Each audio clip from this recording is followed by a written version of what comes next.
Isang magandang araw mga kabayan ko sa Los Baños. Dahil magpapasko, talamak na naman po ang nakawan at pambubudol ng mga kawatan. Baka naman po makikilala nyo itong plate number ng sasakyan na to. Shout out LTFRB. Mahihirapan po sigurong makilala itong taong to dahil po naka-face mask. Napakatalino talaga ng mga kawatan pagdating sa paggawa ng kasamaan. Pero kung sakasakaling makikilala nyo, baka naman po at maraming salamat po. Ito at panoorin nyo na lamang po. Napakatalino pagdating sa paggawa ng katarantaduhan. Ayun, din na nga.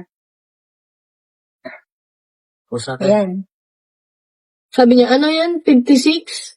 Tapos nagsusukli na ako. Kasi kinuha niya yung 1K, di ba? Ay, hindi, wait lang. Kaya nag-abot siya ng 56, tapos pinalitan niya ng 100. Ayun, binalik mo na. Ayun, pinalitan niya ng 100, nakitawag mo na.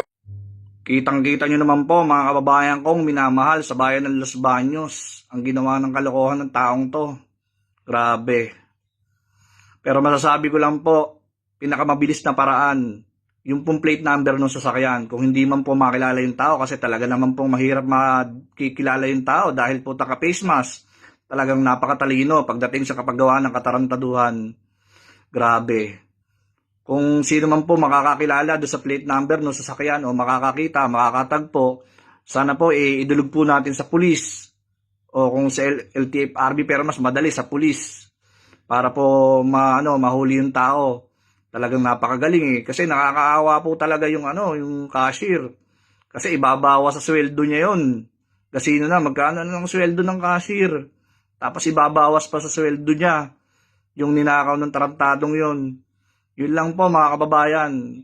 Maraming salamat po sa pagtulong. Alam ko po maraming tutulong dito kahit hindi po mga taga Los Baños. Kung sino man po makakakita ng plate number na yon, makikidulog na lang po sa pulis. Maraming salamat po. God bless po sa lahat.